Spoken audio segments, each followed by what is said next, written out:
Hey everybody, this is TJR. I'm real excited to tell you that in just a few moments I'm going to be heading to my local cinema and I'm going to be catching a screening of the new movie Shazam. And as soon as I'm done, I'm heading straight for home. I'm going to sit down and record my review. What? We couldn't get tickets? Change of plans, everybody. Instead, I'm going to be reviewing the original Shazam movie, The Adventures of Captain Marvel from 1940. And now, my son, repeat my name and return to the rescue of your friends. Shazam!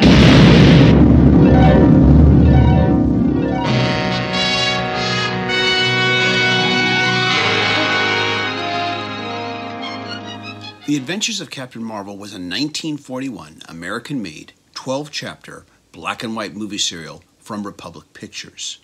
Produced by Hiramis Brown Jr. and directed by John English and William Whitney. The movie stars Tom Tyler as Captain Marvel and Frank Coughlin Jr. as Billy Batson. The film was released in March of 1941, a little more than just a year after Captain Marvel had made his first appearance in the pages of Whiz Comics, and this would be the first ever live-action movie iteration of a comic book superhero. The comic book superhero genre was still in its infancy, and Captain Marvel would beat Superman to the punch in this regard, owing largely to the fact that Republic Pictures failed to obtain the license from national periodical publications, now known as DC Comics. That license would instead be obtained by Paramount Pictures, who would end up hiring the Fleischer Studios to produce the still amazing to this day Superman animated shorts. Someday I should do a video on those. The original comic series was only in publication for a little more than a year, but even so, Republic Pictures took a few liberties with the source material. Frank Coughlin Jr. really does look a lot like his comic book counterpart, Billy Batson, except that he's not a small kid. I don't think they mention his age, but in the serial he is clearly a young adult and is seen driving cars and shooting guns. Like his comic book counterpart in the 1940s, he is, however, a radio broadcaster. In the movie, Billy Batson meets the wizard Shazam during an archaeological expedition to Siam's volcanic Valley of the Tombs to find the lost secret of the Scorpion Kingdom.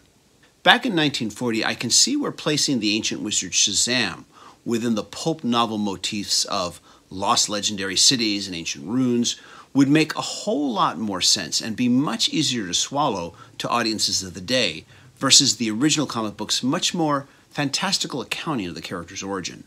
Tom Tyler, in the role of Captain Marvel, is probably not the greatest in his line delivery, but he's mainly there because he looks good in the suit, and he can deliver the action.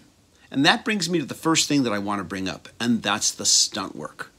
Take a look at this scene from Chapter 1.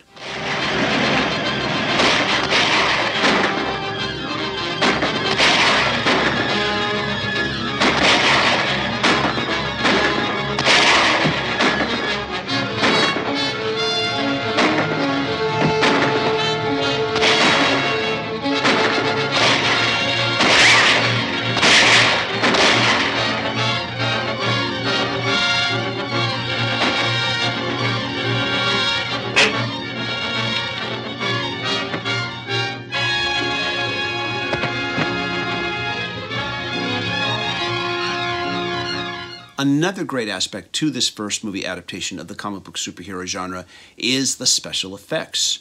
While these special effects may seem crude by today's standards, you have to remember that the entire art of motion picture special effects was still in its infancy, and I don't think anybody had ever had to tackle the problem of how do we convince a movie audience that a man is flying. Check out this flying scene in its entirety. Shazam!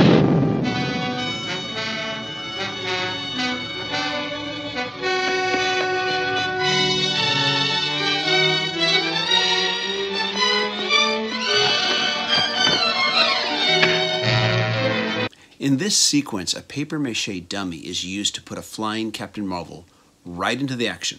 Had The Adventures of Captain Marvel been shot in color, I think that the use of the dummy would have looked ridiculous even to audiences of the time. But in black and white, you can pretty much accept the illusion. I think that the special effects team for The Adventures of Captain Marvel found some very innovative and creative solutions for their time. Tom Tyler definitely looked like the original drawings of Captain Marvel. But one thing that really surprised me was the surprisingly bloodthirsty way that he sometimes used to dispatch of some of his adversaries.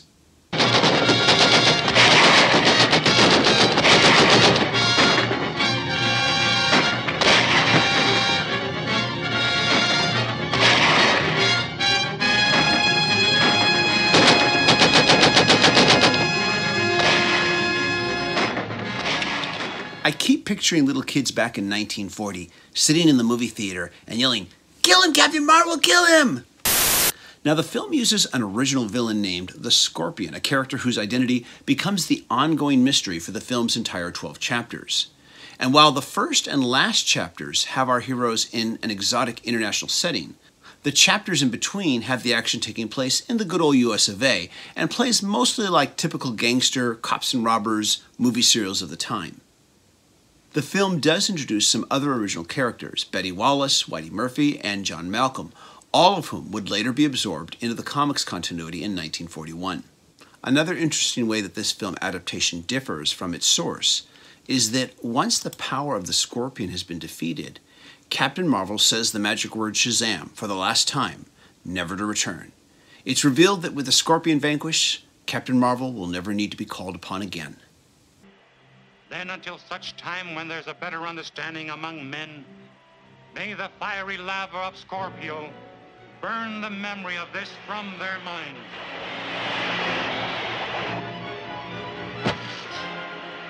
Shazam! As movie serials go, The Adventures of Captain Marvel is considered one of the best movie serials ever produced, standing right along Universal's Flash Gordon and Buck Rogers. The Adventures of Captain Marvel has also been beautifully restored and released on Blu-ray from Kino International and includes commentary tracks from various film historians, each taking a turn on different chapters. Also included is a full-color booklet with an essay from Matt Singer. I've mentioned in previous videos that movie serials, while not great cinema, can be a lot of fun if watched with the right frame of mind. Unlike today's binge-watchable Netflix shows, however, I think that movie serials like The Adventures of Captain Marvel are best watched as individual chapters. I might recommend watching one a night as either an appetizer before your more serious viewing or as a quick viewing dessert before you call it a night.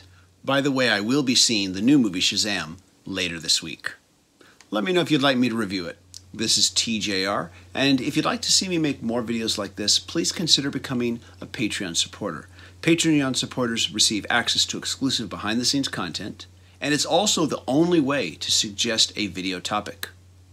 And even if you can't be a Patreon supporter, I just want to thank you so much for watching. Please be sure to click like, click subscribe, and be sure to smash that notifications icon so you can know when I release new videos. Thanks everybody for watching. Bye-bye.